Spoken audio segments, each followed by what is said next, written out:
Na aula de hoje, você vai estudar comigo a parte de teoria do crime. Eu considero essa parte uma das mais importantes do direito penal e para o teu objetivo, que é acertar as questões de direito penal, fundamental. Quando nós falamos de teoria do crime, o primeiro passo é saber quais são os elementos do crime. Quais são os elementos do crime e qual o conceito de crime. Os elementos do crime compõem justamente o conceito de crime. Esse conceito que nós vamos estudar, conceito bipartido, conceito tripartido, é o denominado conceito analítico de crime. É o denominado conceito analítico. Por quê? Fora do conceito analítico, que é o nosso interesse, que é o nosso objeto de estudo, eu posso dizer que o crime é um ato humano, uma conduta humana, uma ação, uma omissão, que termina provocando uma lesão a um bem de uma outra pessoa, a um valor, a um bem de uma outra pessoa. Surge o Estado é que vai aplicar a tutela penal, mas isso não interessa. O que interessa, e é cobrado em prova, é o conceito analítico. O conceito analítico de crime se divide em duas teorias.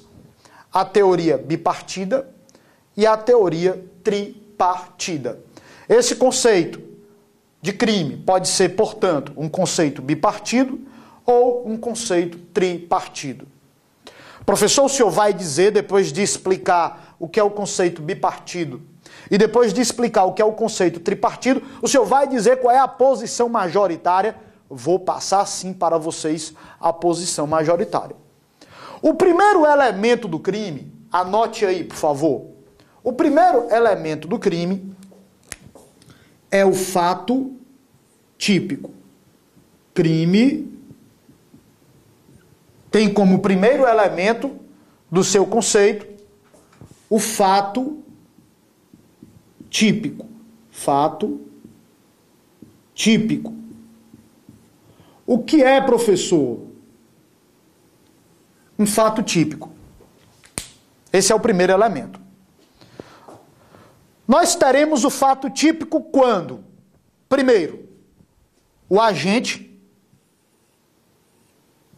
criminoso, ele desenvolve uma conduta. Essa conduta, conforme nós já tivemos a oportunidade de falar, pode ser uma ação ou omissão. A omissão, meus amigos, é um deixar de fazer. Omissão. A conduta pode ser uma ação, a conduta pode ser uma omissão, que é um deixar de fazer. O agente, além de uma conduta, precisa gerar um resultado. Essa conduta deve produzir um resultado. Um resultado lesivo. Esse resultado pode ser um resultado denominado resultado naturalístico. Quando é que eu chamo o resultado de resultado naturalístico?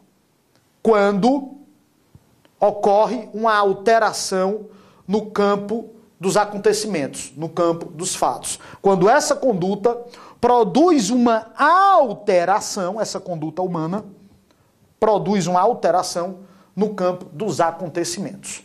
Exemplo: imagina um crime de homicídio. Na hora que você executa a ação de matar, você destrói uma vida de uma pessoa.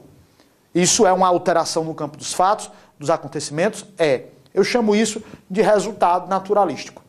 Na hora que uma mulher pega uma substância abortiva e ingere, ela destrói o feto que carrega no seu ventre. Isso é uma alteração no campo dos fatos, no campo dos acontecimentos? É sim, professor. Isso é o resultado naturalístico. Na hora que eu vejo o proprietário de um celular afastado do objeto, eu aproveito a distração da vítima e subtraio para mim o celular da pessoa, colocando dentro do meu bolso, eu retirei a coisa do patrimônio da pessoa. A minha ação produziu uma alteração no campo dos fatos, no campo dos acontecimentos. É o resultado que nós chamamos de resultado naturalístico. Mas o resultado também pode ser jurídico. Isto é, quando a conduta não produz nenhuma alteração no campo dos fatos, no campo dos acontecimentos. Mas a conduta em si mesma, ela gera uma lesão por lesar um determinado valor. Mesmo sem gerar nenhuma alteração no campo dos fatos, no campo dos acontecimentos. Eu cito como exemplo o crime de posse ilegal de arma de fogo. Se você tem uma arma de fogo na sua casa ou no seu local de trabalho, sem registro, sem autorização, você está desenvolvendo uma conduta. Você está produzindo algum resultado, algum tipo de alteração no campo dos fatos, no campo dos acontecimentos? Nenhum tipo de alteração. Mas você está produzindo um resultado que nós chamamos de resultado jurídico, porque você está lesando o valor segurança pública. Ah, você vai me dizer, eu até tenho um exemplo para citar para vocês, que é do meu avô. Meu avô, quase 50 anos, tinha uma arma de fogo. Não que meu avô tenha 50 anos. Quase, por 50 anos, teve, dentro de casa, uma arma de fogo sem registro. Professor, o senhor está fazendo uma notícia do crime contra o seu avô? Não, claro que não. Mas é um exemplo interessante. Ele tinha uma arma de fogo, não tinha registro, não tinha autorização, ele nunca pegou essa arma para utilizá-la. Nunca utilizou essa arma. Mas a arma estava lá. Isso lesa o quê? Lesa a segurança pública. Lesa o valor. O que é que se quer proteger? A segurança pública. Porque a pessoa pode ter uma arma sem autorização, sem registro, e num belo dia, brigando com a esposa, pega a arma e mata a esposa. Num belo dia, brigando com o vizinho, só porque tem inveja do vizinho, porque o vizinho é torcedor do Mengão Futebol Clube, que é uma máquina de conquistar títulos. Aí o vizinho vascaíno, que é sempre vice, resolve pegar a arma para matar o quê? O outro. Lesa você ter uma arma de fogo sem registro, sem autorização à segurança pública? Lesa. Mas é um resultado, do ponto de vista fático, que não gera alteração no campo dos acontecimentos. É um resultado jurídico. Para você ter o fato típico é o primeiro elemento do crime. É o elemento número 1 do crime, é o fato típico. E veja, eu estou construindo com vocês o conceito de crime, eu estou construindo com vocês o conceito de crime, conceito denominado analítico, estudando com vocês os elementos do crime. E o primeiro elemento é o fato típico. E o que é o fato típico? Eu estou trabalhando com vocês o conceito de fato típico. Nós teremos o fato típico, primeiro, quando o agente desenvolve uma conduta, que pode ser uma ação ou omissão. Essa conduta deve gerar um resultado que pode ser naturalístico ou jurídico, tem aí no seu material. Que mais, professor? Eu preciso ainda ter um nexo, tem aí no seu material, causal. Eu preciso ter um nexo causal. O que é o nexo causal? É o elemento de ligação, essa ponte que liga a conduta ao resultado. Esse liame, esse elemento de ligação, essa ponte que liga a conduta ao resultado, esse elemento de ligação é o nexo causal. Muitas vezes eu tenho uma conduta, eu tenho um resultado. Mas sabe o que é que ocorre? A minha conduta não pode ser atribuída ao resultado causado. Por quê? Porque eu não contribuí para o resultado. A minha conduta não contribuiu para o resultado. Se a minha conduta não contribuiu para o resultado, o que é que falta? Falta esse elemento de ligação, esse liame, que nós chamamos de liame causal, que é o nexo de causalidade. O nexo de causalidade, em outras palavras, é a prova de que foi essa conduta que produziu esse resultado. Perfeito? Vou dar um exemplo para vocês. Eu tenho um exemplo interessante. O A, o B e o C. O A vai na direção do C e mata o C. Mata o C, executa o C. Como, professor? Tiros, arma de fogo. Descarrega a munição de uma arma de fogo no C e destrói a vida do C. Quem foi que destruiu a vida do C? Foi o A. Você concorda comigo que se o B emprestou a arma para o A matar o C, a conduta do B contribuiu para o resultado? Você concorda? Contribuiu, claro. Se foi o B que emprestou a arma para o A, olha aí, pega a arma e papoca o cara. Pode papocar, pode matar. A conduta do B contribuiu para o resultado. Mas digamos que o B não tenha emprestado a arma. Digamos que o B, uma hora antes do fato, uma hora antes, estava com o A na sua casa. O A estava na casa do B. Fazendo o quê, professor? Ali assistindo um filminho. Assistindo o DVD do Perdido em Marte. Perdido em Marte. Assistindo um DVDzinho. Na casa do A. Ou o A na casa do B, tanto faz. O B nem sabia que o A ia matar o C. Nem sabia. Eu posso dizer que o B contribuiu para a morte do C? Não. Ele desenvolveu uma série de condutas. Ele chamou o assassino para a sua casa. Ei, A, vem cá. Vamos assistir o DVDzinho do Perdido em Marte. Chamou o A. O A foi, assistiu ao filme, depois saiu para matar o C.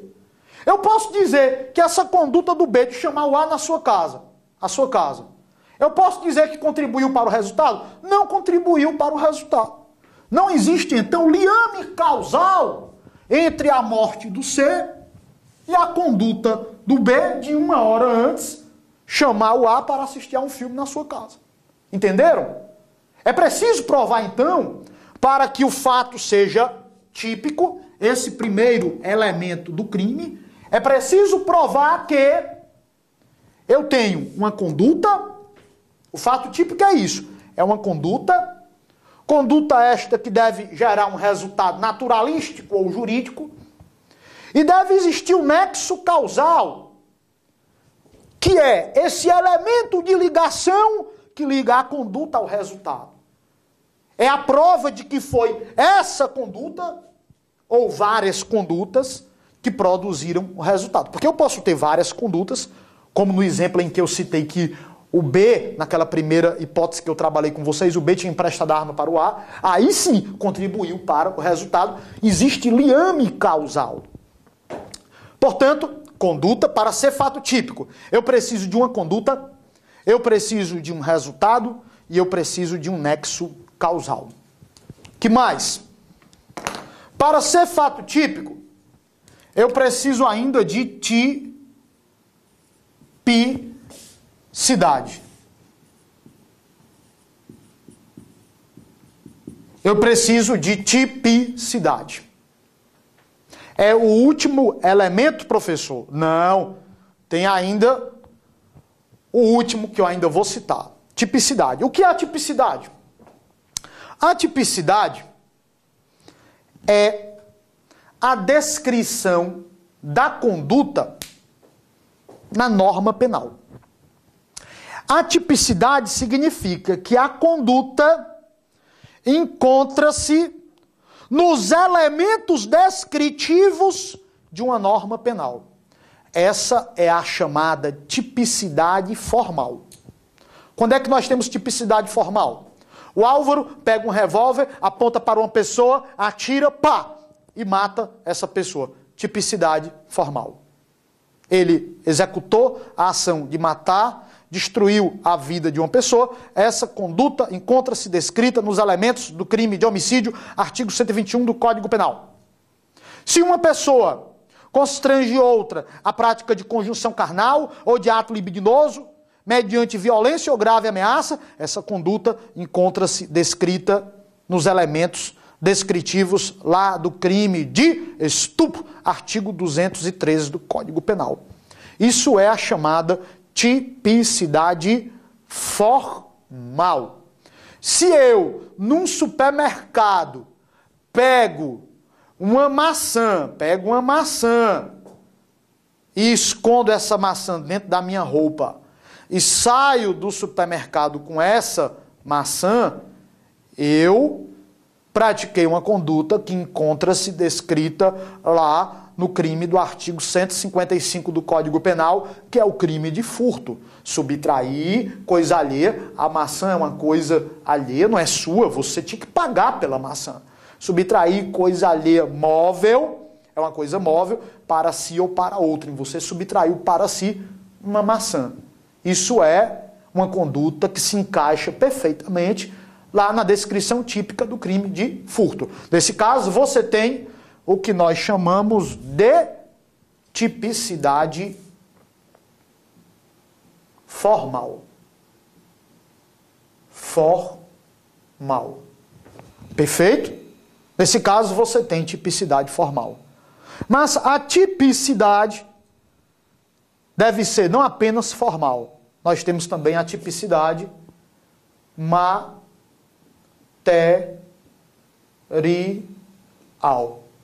Sabe o que é a tipicidade material? Tem aí no seu material de aula que acompanha a nossa aula. Tem no seu material que acompanha a nossa aula. O conceito de tipicidade material é a relevância da conduta que você praticou. A conduta que você praticou, além de estar descrita numa norma penal, esta conduta deve ter minimamente uma relevância. Essa conduta que você praticou deve ter uma relevância mínima. Por isso que eu citei o exemplo da maçã. Vamos aos 3 exemplos que eu citei. O Álvaro pega uma arma, pá, atira e mata uma pessoa. Eu tenho tipicidade formal, conduta descrita no artigo 121, eu tenho tipicidade material. Destruir a vida de uma pessoa, claro, não precisava nem dizer isso, tem relevância. Segundo exemplo, eu falei o exemplo do estupro. Uma pessoa constrangeu a outra mediante violência ou grave ameaça, a prática de conjunção carnal ou outro ato libidinoso. Também não preciso nem falar. Tem a descrição da conduta lá no artigo 213 do Código Penal e tem relevância. O terceiro exemplo que eu citei, não foi à toa que eu citei o furto de uma maçã num supermercado. Por quê, professor? Porque se você pega uma maçã num supermercado e coloca lá dentro de uma bolsa ou dentro do bolso da calça e sai do supermercado com uma maçã, a sua conduta tem tipicidade formal. Encontra-se descrita lá no artigo 155 do Código Penal. Todavia, você há de convir comigo, analise comigo, uma maçã, a subtração de uma maçã pode ser considerada uma conduta relevante? Sim ou não? Claro que não. A subtração de uma maçã é um irrelevante penal. Daí porque, em razão da insignificância dessa conduta, estará excluída a tipicidade material. Não haverá tipicidade material. Repetindo o conceito de tipicidade material. Na tipicidade material, a conduta deve ser minimamente relevante para ser aplicada à tutela penal.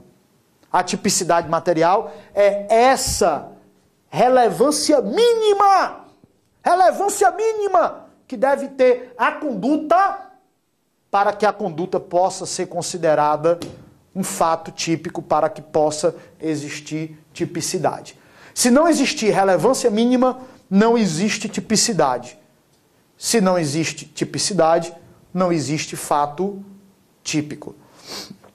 Qual é a última parte dessa estrutura que eu estou trabalhando com vocês, que é o conceito do primeiro elemento do crime, que é justamente o fato típico? A última parte dessa estrutura é a que eu vou frisar aqui de vermelho, porque é fundamental. Quando se fala de conduta, essa conduta, que pode ser uma ação ou omissão, obrigatoriamente deve ser uma conduta dolosa. Acompanha comigo. Obrigatoriamente deve ser uma conduta dolosa ou culposa. Isso é fundamental. O dolo e a culpa, portanto, são elementos do fato típico. Para uma conduta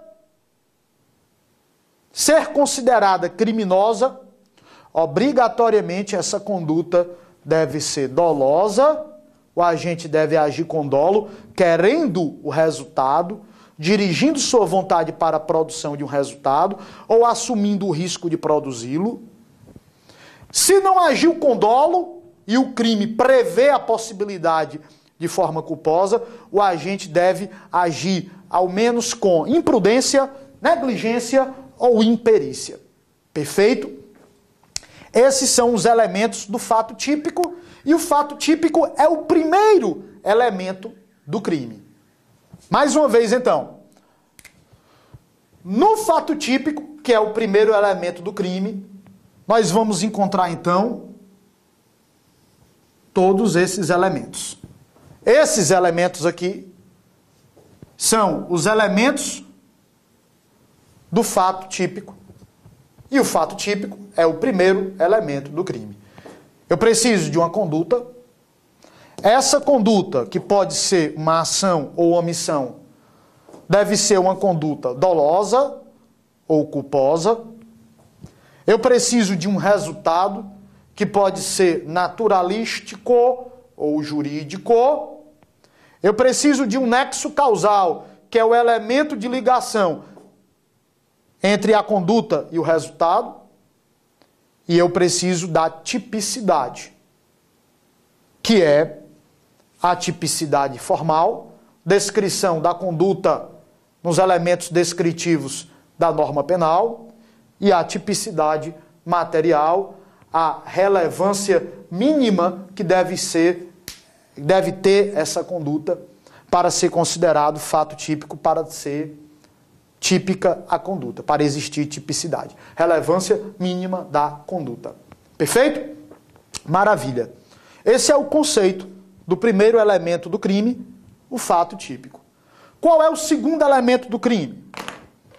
Vamos lá? Agora nós vamos para o segundo elemento do crime.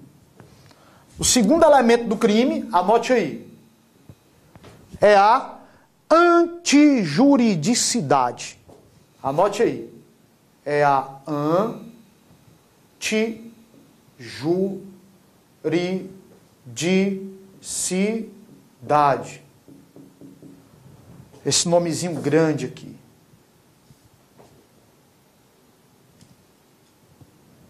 Esse é o segundo elemento do crime, a antijuridicidade. Acompanha meu raciocínio. Vamos analisar esse termo aqui comigo. Anti significa o quê? Contra.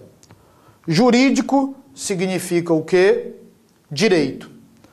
Algo antijurídico é aquilo que contraria o direito. A antijuridicidade também é denominada, anote o termo sinônimo.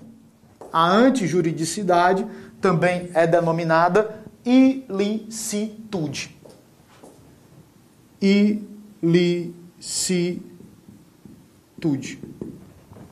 O que é a ilicitude? O que é a antijuridicidade? É toda conduta que você, eu, que nós praticamos que contraria o direito, que contraria alguma norma, algum dispositivo jurídico.